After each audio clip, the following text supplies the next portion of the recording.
बताने जा रहा हूं कि angle between two lines.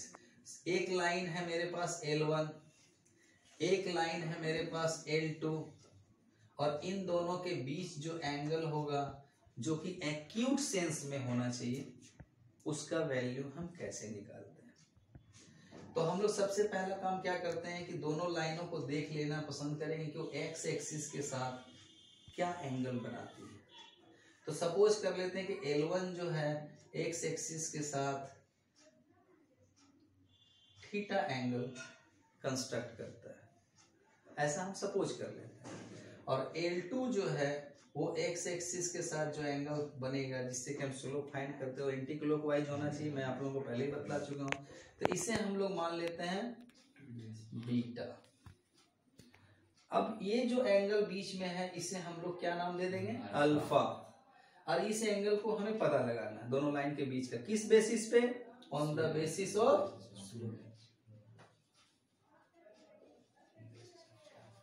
Slope के बेसिस पे। तो अगर हम लोग को ये समझ में आ रहा है कि L1 ये लाइन है और वो इंक्लाइनेशन थीटा बना रहे हैं एक्स एक्सिस के साथ, तो इसका ये मतलब है कि उस लाइन को हम कह सकते हैं उसका एंगल अगर थीटा, और लाइन अगर थीटा एंगल बना रही है तो इसका मतलब है कि उसका स्लोप आसानी से हम पता कर सकते हैं। तो उसका नाम हम लोग कह सकते हैं M1 स्लोप का, जो कि फर्स्ट लाइन का स्लोप होगा जो कि किसके माध्यम से निकलेगा, और सेकेंड लाइन का स्लोप हम लोग क्या ले सकते हैं,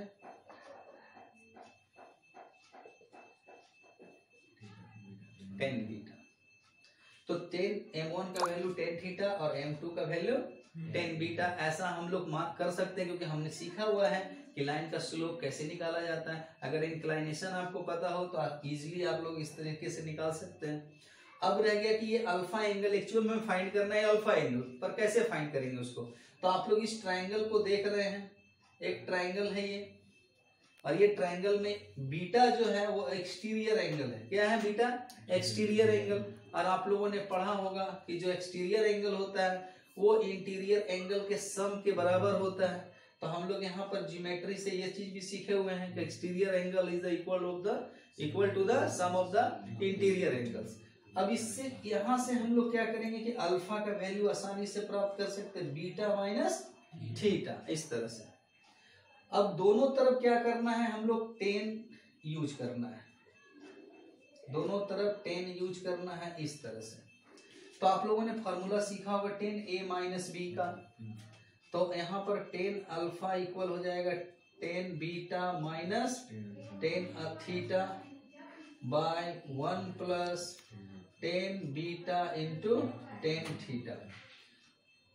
अब यहाँ टेन बीटा के जगह में आप क्या यूज कर सकते हैं, M2, इसके जगह में M1, आपने टेन थीटा का वैल्यू M1 निकाल रखा है, 1 प्लस टेन बीटा का मान M2 और टेन थीटा का मान M1।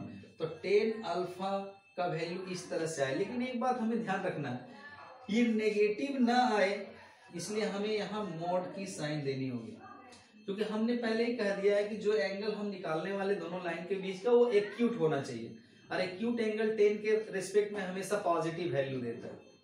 तो हम लोग यहाँ पर ये मॉड का साइन क्यों लगा रहे हैं ये तो आप लोग समझ गए, ताकि वो पॉजिटिव बना रहे, टेन अल्फा का वैल्यू पॉजिटिव बना रहे, क्योंकि अल्फा हमेशा एक्यूट एंगल के रूप में होगा जब दो लाइन के इंटरसेक्शन से हम एंगल को पता करेंगे। तो अब यहाँ से हम लोग ये समझ गए कि टेन अल्फा इस तरह से आ रहा, तो अल्फा का मान हम लोग tan inverse M2 minus M1 by 1 plus M2 into M1, ये मोड का साइन होना चाहिए। इससे आप लोगों को समझ में आ गया कि जो वैल्यू निकल के आएगा वो हमारा पॉजिटिव होगा। क्या होगा, पॉजिटिव। तो बच्चों दो लाइन के बीच का एंगल कैसे फाइंड किया जाता है स्लोप से, उसका फार्मूला यहाँ पे ड्राइव हो चुका है, आप लोग इसको भी नोट कर ले, बहुत इंपॉर्टेंट फार्मूला है, आगे काम आने के बहुत चांसेस है इसके, बहुत जगह इसका यूज होता है। तो लाइन का स्लोप से संबंधित जो टॉपिक्स आपको पढ़ने हैं उसके बारे में मैंने विस्तृत रूप से बताया है। मैंने अपनी तरफ से प्रयास किया है कि आप लोगों को हर बात समझा सकूं, और मैंने वही कोशिश की है अपने वीडियो के माध्यम से। आप लोगों को कोई चीज़ और समझना हो, कुछ भी अगर इसमें प्रॉब्लम होती हो तो आप लोग मुझसे कमेंट करके बात कर सकते हैं, पूछ सकते हैं। आइए मैं आज आप लोगों को मैं अपने आगे का जो टॉपिक है उसको जारी रखते हुए मैं आप लोगों को बतलाने जा रहा हूँ कि किस तरह से हम लोग लाइन के इक्वेशन को प्राप्त करते हैं। उसमें स्लोप का कितना खासा इंपॉर्टेंस है ये आप अभी खुद देखकर समझ जाएंगे।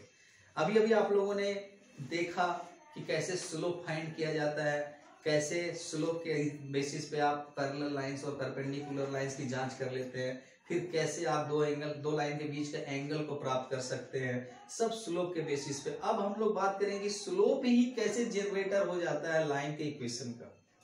इसको जानने के लिए हम लोग सबसे पहले आपको मैं बतला देना चाहता हूं कि लाइन का इक्वेशन के कई फॉर्म हैं।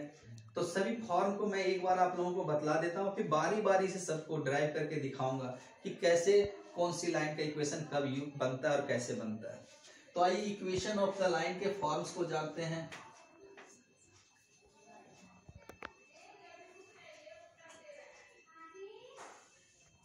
Equations of A line.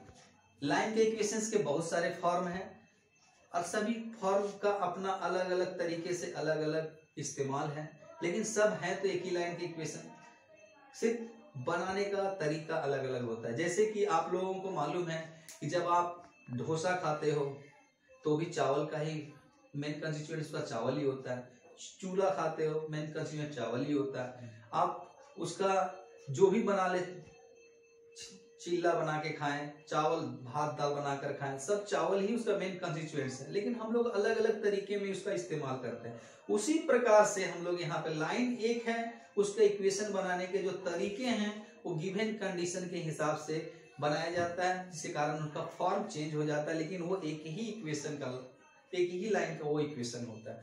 तो कोई बहुत बड़ी मिस्ट्री इसमें नहीं है। देखिए सबसे पहले तो हम लोग ये देखना चाहते हैं कि एक लाइन है, उसका इक्वेशन हमें जानना है, और अगर वो लाइन अगर हमारे पास इस रूप में दिया हुआ हो कि वो एक पॉइंट से गुजर रही हो और उसका स्लोप हमें बताया गया हो। तो सपोज कीजिए कि हमारे पास एक पहला नंबर फॉर्म हम लोग लेते हैं 1 point slope form, 1 point slope form. दूसरा होगा इक्वेशन का फॉर्म 2 पॉइंट्स फॉर्म। तीसरा हम लोग लेंगे स्लोप इंटरसेप्ट फॉर्म। यहां पर इंटरसेप्ट दो तरह के हो सकते हैं, एक्स इंटरसेप्ट भी हो सकते हैं और वाई इंटरसेप्ट भी हो सकता है। और तीसरा फॉर्म जो हम लोग यूज करेंगे स्लोप इंटरसेप्ट फॉर्म हो गया, 2 पॉइंट फॉर्म हो गया, 1 पॉइंट फॉर्म हो गया। तीसरा जो फॉर्म हम लोग यूज करेंगे उसे हम लोग कहेंगे इंटरसेप्ट फॉर्म। और चौथा नंबर जो होगा नॉर्मल फॉर्म। पांचवा नंबर डिस्टेंस फॉर्म,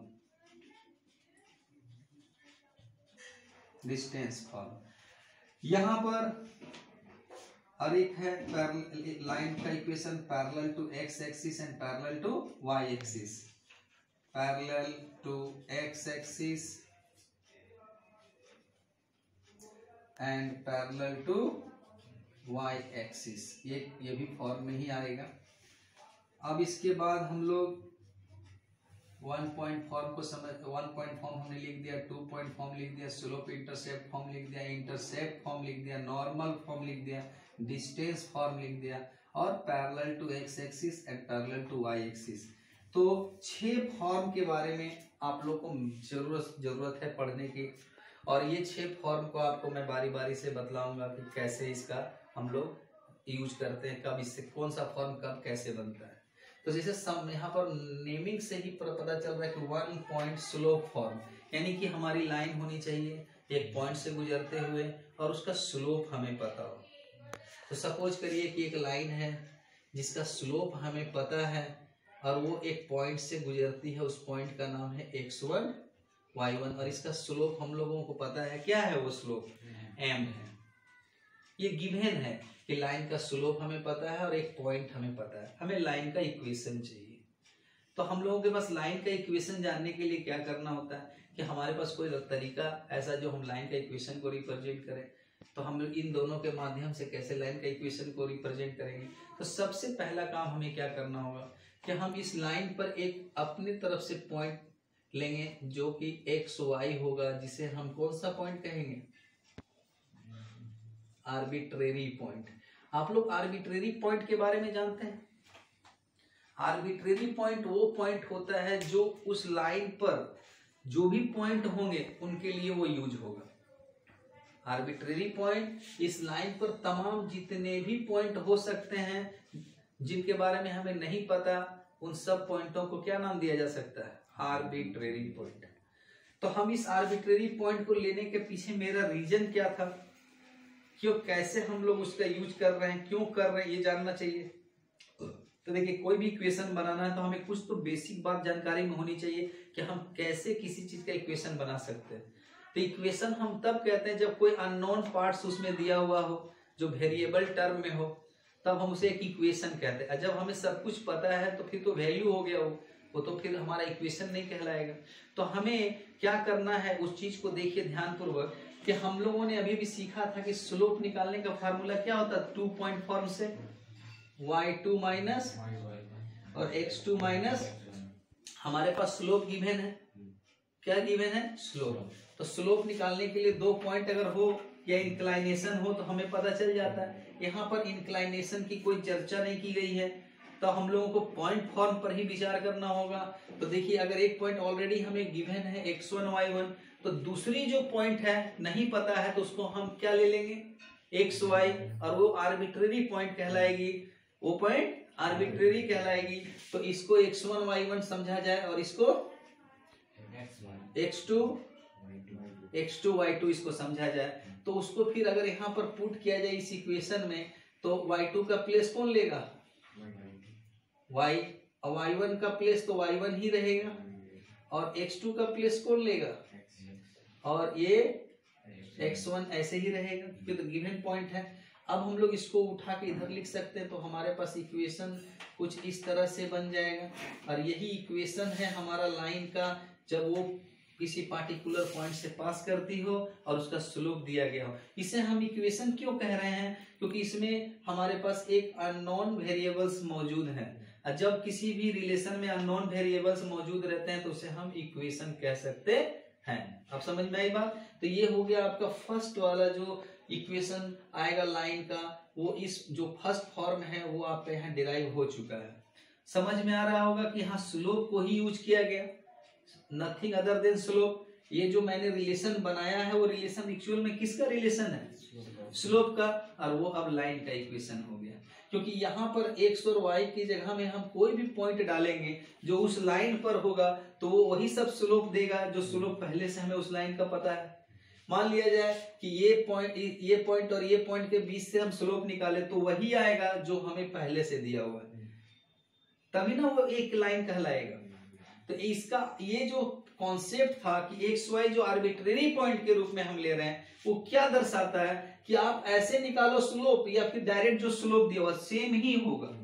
तो हमने यहाँ एक आर्बिट्रेरी पॉइंट जो लगा दिया y और x, इससे ये पता चलता है कि उस लाइन पे तमाम कोई भी पॉइंट्स को यूज करो और उसको इसके साथ अगर आप उसका रेशियो निकालो स्लोप निकालने का तो वही आएगा जो m का वैल्यू ऑलरेडी गिवन है। दैट मीन्स कि वो एक रिलेशन बना रहा था स्लोप का, और वही रिलेशन हमारा इक्वेशन ऑफ द लाइन कहलाएगा। अब हम लोग बात करेंगे 2 पॉइंट फॉर्म। तो हमारा इक्वेशन प्राप्त करना है किस बेसिस पे कि जब 2 पॉइंट दिए जाए और इस बार एम ना दिया जाए। तो आप लोगों ने इसे देख लिया, समझ लिया, इसे मैं सफा कर देता हूं।